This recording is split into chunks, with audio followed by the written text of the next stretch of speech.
Nosso tema é sobre como melhorar a nossa gestão remota através da utilização de ferramentas, de metodologias ágeis. E hoje eu vou abordar 5 principais ferramentas, as 5 ferramentas que eu mais gosto assim, de utilizar com os times no modelo de gestão ágil. Então, nossa primeira dica, nossa primeira ferramenta é o autoconhecimento. O que é o tal do autoconhecimento voltado para performance de times? Todo mundo sabe, né, que nós estamos passando por um momento super complexo, de muita mudança. No mínimo, acontece 10, 15 mudanças num dia, né, de planos, de prioridades dentro do nosso trabalho, e a gente tem que aprender a lidar com essas mudanças, saber como gerenciar, como priorizar novas atividades, saber como lidar também com as nossas frustrações, pois toda mudança pode gerar uma certa frustração, uma expectativa que de repente não está sendo mais atendida, e tudo isso, se o colaborador ele não tem esse autoconhecimento, esse autodesenvolvimento bem desenvolvido, ele acaba ficando na bad, muito, muito rápido, né, com cada mudança que acontece, às vezes ele acaba entrando nesses vales aí de produtividade, acaba ficando desmotivado. Então, não adianta nada a gente tentar trazer um monte de ferramentas legais para desenvolver o time, se o time também não tem esse autoconhecimento, se ele não está preparado emocionalmente, comportamentalmente para lidar com as emoções, com as frustrações, com as mudanças, e também se ele não tem o autoconhecimento para ele saber o que ele tem de bom, quais são seus talentos, quais são seus pontos fortes, quais são seus gaps, o que ele precisa desenvolver. Hoje eu tive uma reunião e na reunião uma dos empreendedores, né, falou assim para mim, Carla, um dos meus desafios é como que eu consigo melhorar a comunicação do meu time, porque as pessoas também não têm muito essa autoconsciência em relação a como é a sua comunicação, qual que é o estilo de comunicação que você usa, é uma comunicação mais agressiva, é uma comunicação mais assertiva, é uma comunicação mais passiva, às vezes você escuta mais, às vezes fica mais na sua, mas também não consegue trazer os seus questionamentos, a sua opinião, o seu ponto de vista.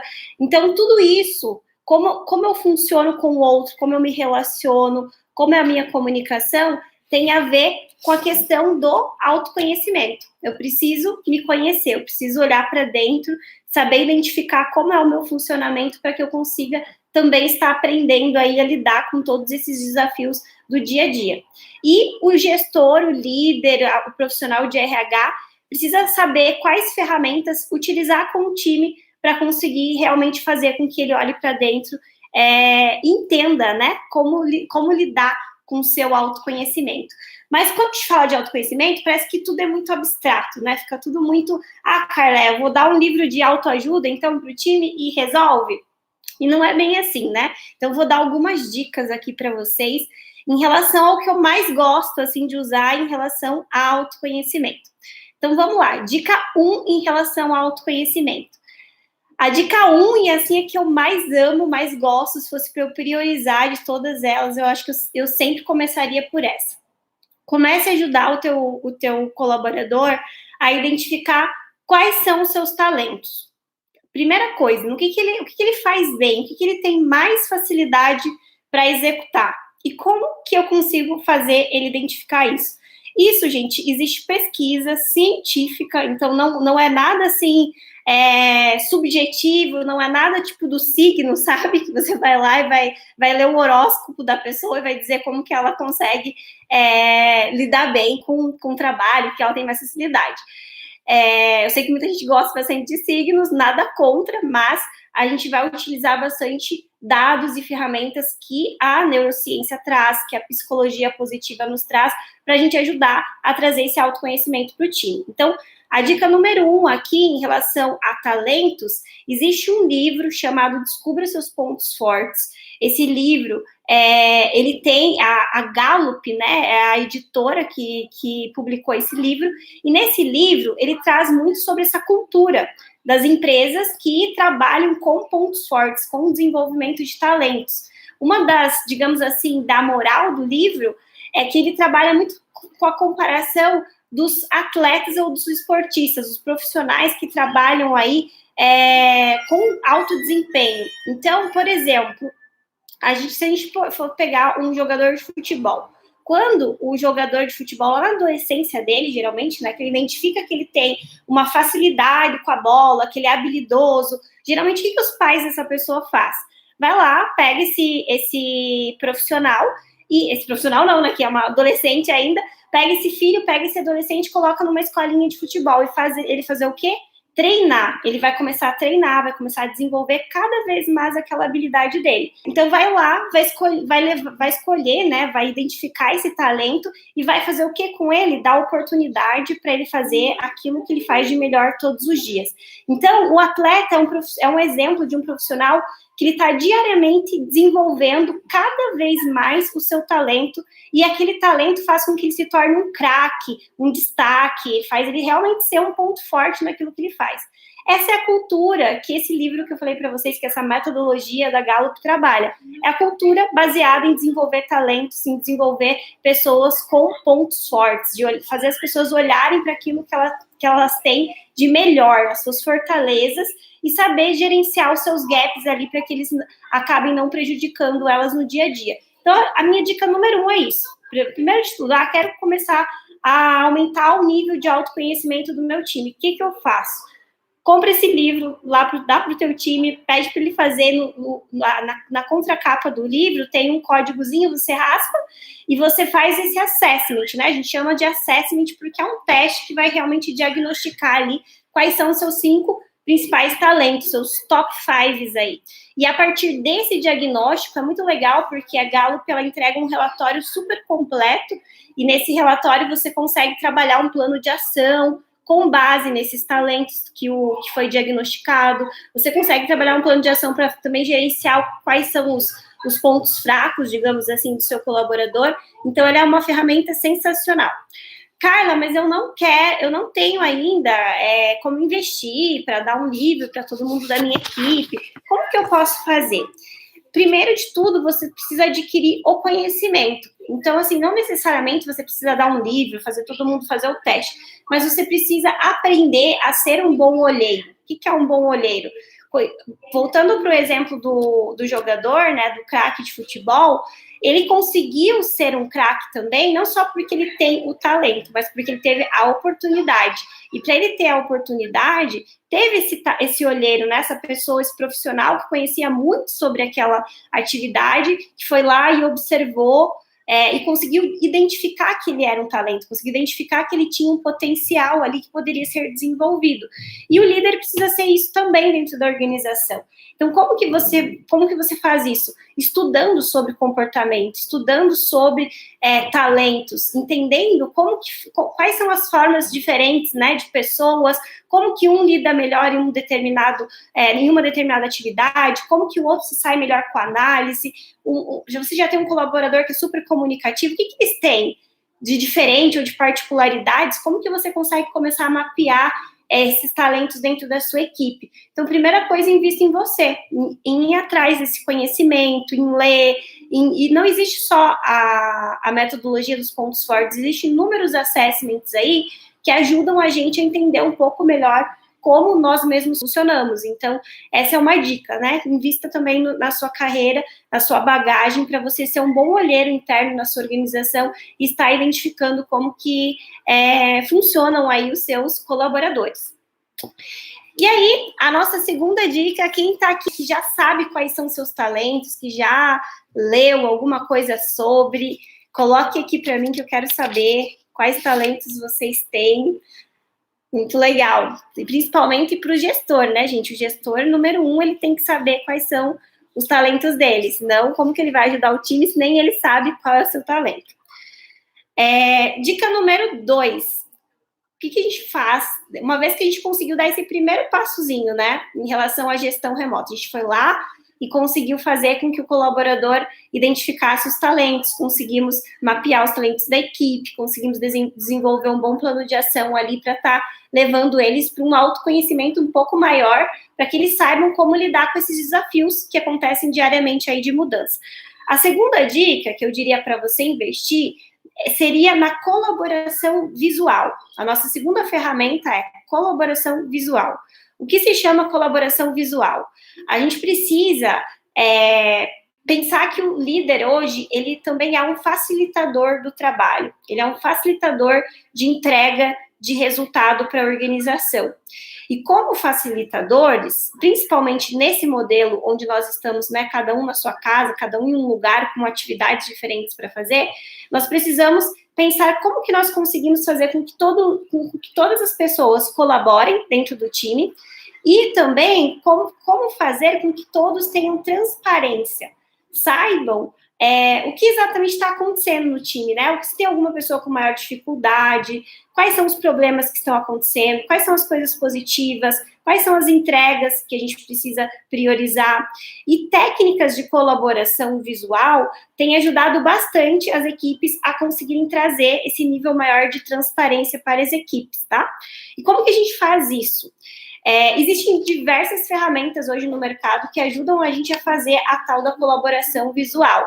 Algumas ferramentas que existem no mercado, Miro, Mural, existem vários boards, né? O que são boards? São quadros virtuais onde você consegue entrar junto com a sua equipe e como se fossem post-its virtuais. A gente não tem os post-its físicos, nos boards a gente tem os post-its virtuais, fazem com que as pessoas tenham a possibilidade de colocar suas ideias, de comentar, de compartilhar, e tudo isso vai fazendo com que essa transparência acabe ficando mais fácil de lidar, realmente, acaba ficando mais visual. Então, a transparência, ela é muito legal para ajudar o time a conseguir interagir mais, ser mais colaborativo, tá? Então, a gente pode usar essas ferramentazinhas para a gente conseguir fazer isso. Uma outra dica em relação à colaboração visual é a gente trazer cada vez mais para o dia a dia do trabalho a facilitação visual em relação a usar mais desenhos do que apenas texto, do que aquela coisa super cansativa. E aí, uma dica em relação ao board também é o seguinte: não adianta nada a gente utilizar ferramentas, né, de boards virtuais quando as pessoas não sabem como trabalhar de forma colaborativa. E o que é isso? Vou dar um exemplo. Vai uma pessoa lá, coloca uma ideia, aí vai o líder, vai o gestor, ou vai o colega e reprime aquela pessoa, diz assim, não, nada a ver, essa ideia aqui não faz sentido. O que a gente acabou de fazer? A gente acabou de inibir realmente a participação da pessoa. E aquela pessoa, ela não vai ter mais coragem, iniciativa para ir lá e continuar colaborando, e continuar colocando a sua opinião. Então, a gente precisa também desenvolver não só a ferramenta, né? Eu falo sempre isso, que a agilidade, ela é muito mais o mindset, a forma como a gente interage, do que necessariamente a ferramenta que a gente utiliza. Então, a gente precisa também desenvolver esse modelo mental de como trabalha em grupo e como que se trabalha de forma colaborativa. E trabalhar de forma colaborativa é a gente conseguir aceitar as divergências. Então, eu vou dizer uma coisa, estou aqui na nossa live falando uma coisa, e é aceitar que uma pessoa pense diferente de mim, e não que eu tenha que concordar, mas incluir aquele pensamento, aquela divergência, tentar, através daquela divergência, gerar novos insights, ou olhar para caminhos que talvez o time não estava olhando antes. Então, é muito importante, dentro desse momento de colaboração virtual, a gente ir também trabalhando o mindset, tanto nosso, quanto líder, quanto facilitadores, quanto também o mindset das próprias pessoas do time, porque às vezes acaba acontecendo, né? Tem pessoas que têm mais facilidade de trabalhar de forma colaborativa, e tem outras pessoas que têm um pouco mais de dificuldades, que elas gostam, a gente até fala disso, né, no Learning Agility. Tem pessoas que, quando elas têm agilidade, uma das habilidades, que é a agilidade com pessoas, elas gostam de sentir que todas as ideias estão sendo incluídas, que todas as pessoas estão tendo a mesma oportunidade de falar, que são pessoas que gostam de contemplar a visão de todos dentro daquela discussão. E já tem outras pessoas que não, que elas sofrem com esse processo, elas preferem fazer um trabalho sozinha, elas preferem ir direto no ponto e já falar qual é o objetivo, já dá para o time quais são os passos a seguir, sem deixar o time também trazer a sua percepção. Então, a gente precisa estar ajustando, né, sabendo que nesse momento de complexidade, nesse momento onde as pessoas estão trabalhando de formas diferentes, onde a gente está tendo várias mudanças ao mesmo tempo, que a colaboração é muito importante. Então, se a gente não aprendeu ainda a trabalhar dessa forma, agora está sendo um ótimo momento para a gente desenvolver essa habilidade, né? E complementar essas duas coisas. As ferramentas que nos ajudam muito a fazer isso, a dar transparência, a trazer essa questão da visualização das ideias, de tirar um pouco as ideias da nossa cabeça e trazer elas para o papel, né? E o papel não necessariamente vai ser físico, mas ele vai ser virtual quando a gente está fazendo dessa forma. Quanto também a gente conseguir fazer com que as pessoas exponham mais, tragam mais, coloquem mais para fora também o que elas estão pensando, questionem, enfim, entre em divergência, porque a divergência é super legal também para gerar a inovação. A terceira dica é em relação a ferramentas que a gente pode utilizar para estar direcionando estrategicamente o time e alinhando o nosso time também com a visão estratégica que a organização tem. E aí, uma ferramenta que eu gosto bastante de utilizar para isso é uma ferramenta chamada OKRs, ou OKRs, que é Objetivos e Resultados Chaves. E o que isso significa? Essa ferramenta é uma forma de como você faz o desdobramento estratégico da sua organização, desde o nível estratégico lá de cima até o nível operacional lá da ponta da tua empresa.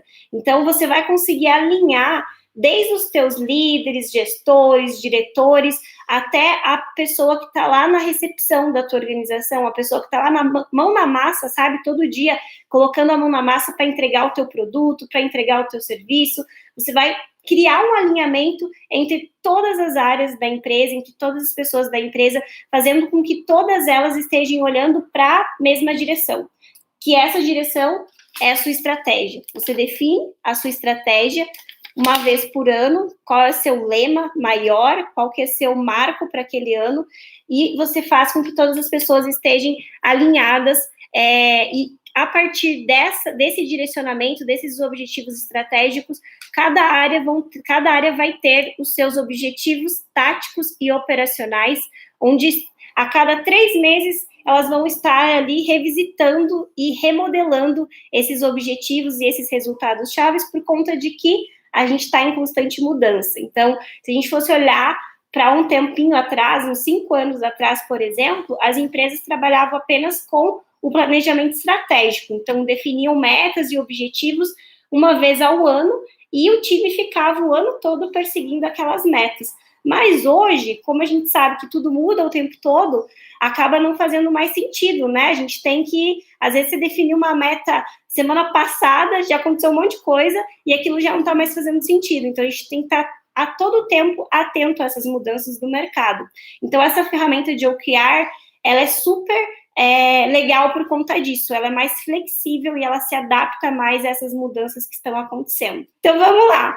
OKR é a nossa terceira ferramenta. Então, é uma ferramenta que ajuda o time a estar mais alinhado com a estratégia da tua organização, beleza? A quarta ferramenta, gente, é sobre feedback. E essa ferramenta, os líderes, quando escutam, eles soam frio, né? Eles têm calafrios aí, porque a maioria dos líderes tem dificuldade em dar feedback. Às vezes não tem tempo também, tem muita correria no dia a dia, acaba postergando esse tal do feedback aí, e isso acaba trazendo vários malefícios para a equipe, né? A pessoa muitas vezes começa a ficar desmotivada porque não recebe feedback. O profissional, às vezes, até pede para sair da empresa porque nesse meio tempo se sentiu tão afastado ali da liderança que, sei lá, recebeu uma oportunidade melhor, ou de repente estava achando que já não estava mais atendendo as expectativas, mas não era bem isso, às vezes até estava, mas essa falha ou falta de comunicação muitas vezes acaba atrapalhando, né, essa performance ali do profissional. Mas é muito fácil dizer assim, né, o time precisa dar mais, o líder precisa trazer mais feedback, o líder precisa fazer feedbacks contínuos. Quando também a gente tem um outro lado da moeda, que é, será que os colaboradores estão preparados para receber um bom feedback? Então, essa é uma pergunta para vocês refletirem aí. A gente tem visto que as pessoas que mais, assim, se você for comparar hoje, né, aquelas pessoas que recebem um feedback e que conseguem realmente sentir que o feedback está sendo uma ferramenta para o seu autodesenvolvimento, são as pessoas que têm um autoconhecimento maior. São as pessoas, e geralmente são pessoas que têm uma senioridade maior também. Então, o feedback, ele ajuda muito nessa questão do autoconhecimento e do autodesenvolvimento. Porém, a gente precisa saber como preparar também, né, o time para poder receber esse nosso feedback. Como que eu preparo o meu time para receber um feedback? Você pode, primeiro, explicar para ele qual é o poder dessa ferramenta. Como que eu explico qual é o poder da ferramenta? Dar exemplos, trazer uma lista de como que ele pode, um checklist, né, de como que ele pode se preparar para essa sessão de feedback, pode ser um bom exemplo. A gente pode também investir muito naquela ferramenta inicial que eu falei para vocês, que é a questão de autodesenvolver ele, de trazer mais autoconhecimento para ele, para que ele consiga estar mais preparado para estar recebendo o teu feedback. A segunda dica, depois que você preparou o colaborador que vai receber, é você preparar o script de como você vai passar a mensagem, porque às vezes também um grande problema é que a forma como a gente comunica o feedback, ela não é tão clara, ou ainda pior, pode ser que na forma como você vai comunicar o seu feedback, você traga muito julgamento ao invés de você trazer fatos e dados. E quando a gente traz muito julgamento no feedback, acaba que automaticamente a gente vai causando um bloqueio, uma aversão do outro em relação àquilo que eu estou tentando passar. Vou dar um exemplo. Por exemplo, vamos pegar exemplo de briga de amigos, de marido e mulher, onde um começa, o outro vai dar um feedback e vai dizer assim, e começa com vários julgamentos, né? Pô, você chega em casa e a louça tá suja, porque você é descomprometido, porque você não me ama, porque você isso. A gente começa com uma série de julgamentos que na nossa cabeça faz sentido. A gente tá achando que a pessoa fez aquilo, agiu, teve aquele comportamento por conta de todas essas justificativas que eu estou dando a ela, mas não que necessariamente é algo que faça sentido, que ela realmente agiu dessa forma porque ela quis causar aquilo em mim. Então, eu trago muito julgamento nessa forma como eu comunico. E quando você começa a trazer o julgamento, esses dias eu achei muito engraçado, eu estava numa fila do supermercado, e daí, tava passando as compras lá, e daí tinha um menino que tava no caixa, né, passando as compras, e tinha um outro rapaz que tava na minha frente, e os dois estavam conversando. E daí o que tava no caixa, ele falou assim pro outro, nossa, eu tô tão cansado, eu chego em casa, aí a minha esposa começa, pô, por que você não fez isso? Por que você não fez aquilo? Porque você é um chato? E sabe o que eu faço? Ele contava pro outro, eu ligo um modo off na minha cabeça, e ela fica ali falando, mas eu nem tô ali mais, eu nem tô ouvindo mais o que ela tá falando. E é isso que eu fiz uma conexão, né, desse exemplo, do eu tô off, eu nem tô ouvindo mais, em relação aos feedbacks que a gente acaba dando também no trabalho, quando a gente traz só o julgamento, quando a pessoa percebe que a gente está trazendo só a nossa percepção e não dando espaço realmente para ela trazer o que aconteceu. Então, usar-se de um bom script é você começar a construir o teu feedback baseado em contexto. Qual foi o contexto em que você observou aquela determinada situação que você vai trazer como ponto focal ali do feedback? Dentro desse contexto, o que você observou? Essa observação, você precisa separar o que é o seu julgamento do que realmente aconteceu. Então, vou dar um exemplo. Fulano, no dia tal, a tal hora, numa reunião de planejamento estratégico, você disse uma frase assim, assim, assado. Você repete exatamente o que você observou. Você disse uma frase assim, assim, assado, naquele momento, tal pessoa da reunião expressou um sentimento, expressou uma opinião. Então, você traz o relato do que efetivamente aconteceu, sem trazer a sua emoção, sem trazer o seu sentimento nesse momento, porque nesse momento você quer fazer o quê? Apenas conectar aquela pessoa com a situação. Você quer que ela se lembre, que ela volte lá no passado e se lembre da situação, para ela começar a ter um pouco mais de abertura para você poder pontuar as melhorias que você precisa. Lembrando sempre que o objetivo do feedback não é você apontar erros, mas sim você desenvolver a pessoa, você fazer com que a pessoa queira se tornar um profissional melhor. Então, se a gente parte desse pressuposto, a gente também começa a se utilizar de estratégias diferentes para criar essa abertura, esse canal de conexão e de comunicação entre as duas partes. Após a gente dar o contexto, trazer a nossa observação, aí faz sentido a gente trazer qual foi o sentimento que isso gerou em mim. E nesse momento você pode deixar claro para a pessoa, para o profissional, que você está expressando o seu sentimento, que aquilo não quer dizer que de fato aconteceu com ela, que ela fez porque ela queria causar aquilo em você, mas que ao ela agir de uma determinada forma, causou um sentimento em você. Esse sentimento pode ter sido de alegria, esse sentimento pode ter sido de desapontamento, de desconfiança, e aí você tem a liberdade para estar trazendo a sua visão, o seu sentimento em relação àquela situação. E depois disso, é muito importante você explicar para o profissional qual era o valor, o que realmente você esperava que tivesse acontecido. Qual era a importância daquela situação ou daquela atividade que a pessoa deveria ter feito. Então, você explica o valor daquele contexto para ela e você finaliza o teu feedback sempre oferecendo uma sugestão. De que forma que eu posso ajudar você a fazer diferente da próxima vez? Para que a pessoa também sinta uma confiança nessa troca, né, nessa relação, e que ela queira realmente evoluir. E se ela tiver com alguma dificuldade, porque pode ser, e muitas vezes acontece, o profissional tem alguma dificuldade, ou não sabe como agir diferente, ou não sabia até aquele momento, ele tem esse canal, essa abertura nesse momento para estar expressando essa necessidade, e vocês podem estar juntos combinando uma data para que a pessoa efetivamente mude, né, para que ela coloque aquele comportamento ali em início, em start de mudança, para vocês colherem resultados diferentes aí nos próximos passos. Então, esse é um exemplo de uma sequenciazinha de como dar um feedback, onde você traz mais dados, traz mais fatos, você separa o que é sentimento do que realmente aconteceu, você explica o valor e você termina oferecendo ajuda para o colaborador.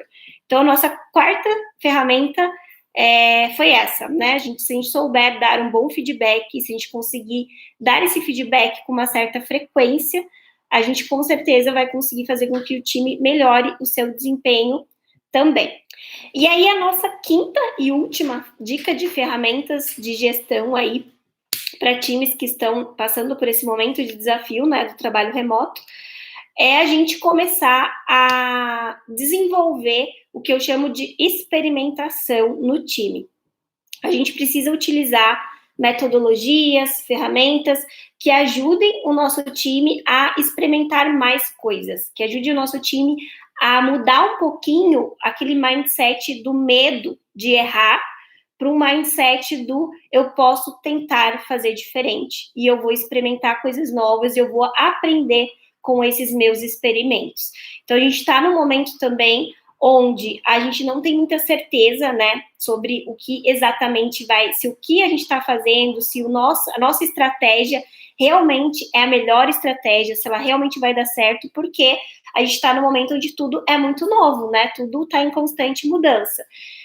E a gente está aprendendo a todo tempo, né? Muita coisa nova aí para se aprender. Então, nesse contexto, é natural que a empresa precise que as pessoas tenham mais agilidade em relação a querer experimentar coisas novas, a querer ter uma ideia, a testar realmente, né? Eu nunca fiz uma reunião dessa forma, eu nunca fiz uma reunião com tanta gente assim, eu nunca falei para tanta gente, mas eu estou precisando nesse momento estar desenvolvendo essa habilidade, eu estou precisando nesse momento testar isso, porque se eu testar isso, e se isso der certo, eu vou trazer mais resultado para a minha organização.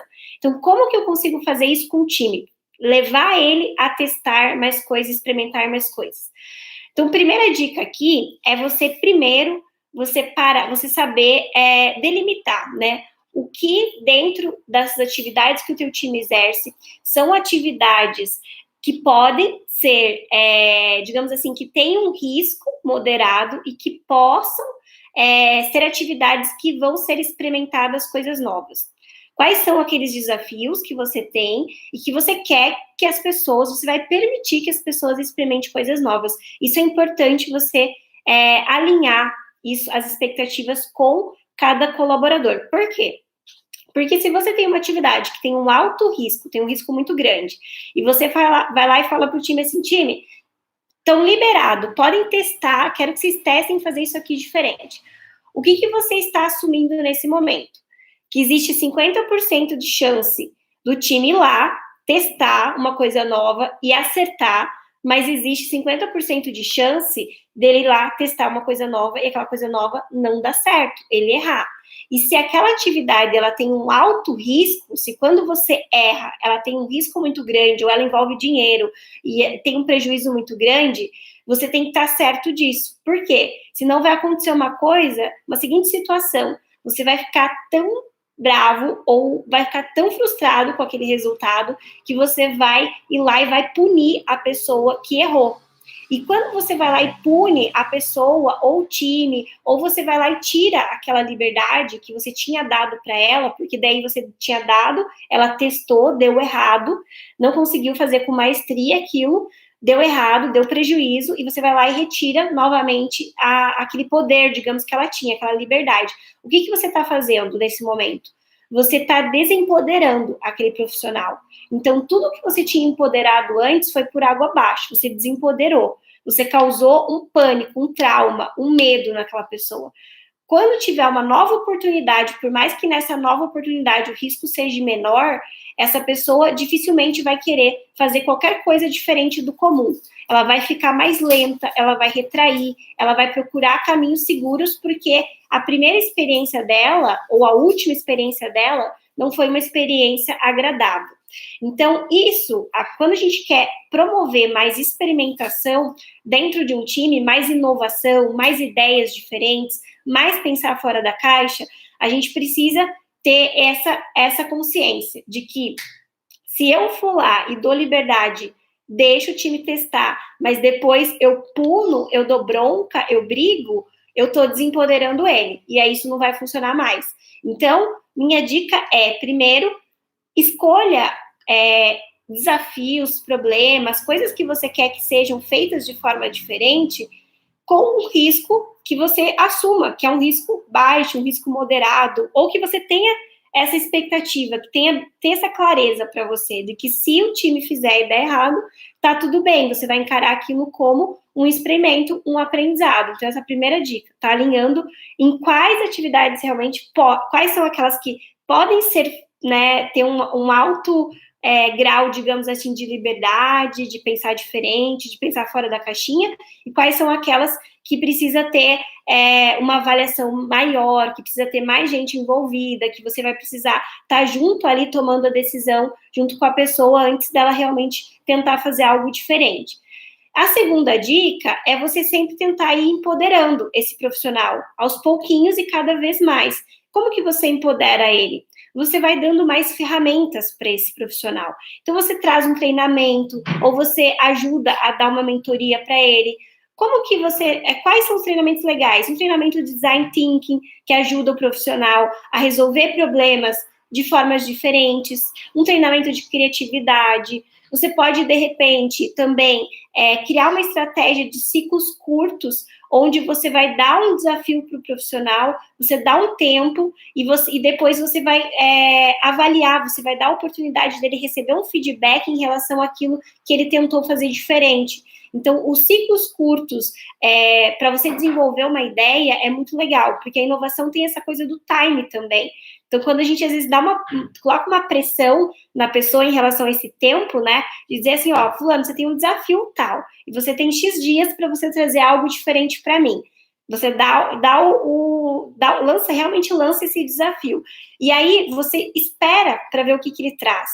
E quando ele trazer essa solução, esse protótipo, esse rascunho, é uma ótima oportunidade para você estar dando um feedback.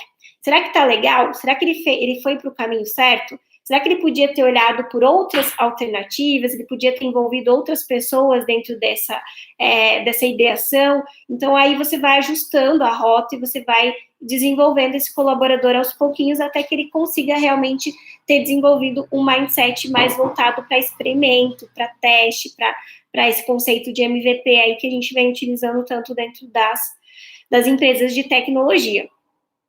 Gente, essas foram as minhas 5 top 5, digamos assim, ferramentas de gestão que eu gosto: autoconhecimento, colaboração, visual, ferramentas de OKR para alinhamento estratégico, ferramenta de feedback para estar realmente desenvolvendo o seu colaborador, e a 5ª ferramenta é a ferramenta de experimentação, que vai ajudar o time a entrar em ação em relação a novas ideias e a pensar fora da caixinha.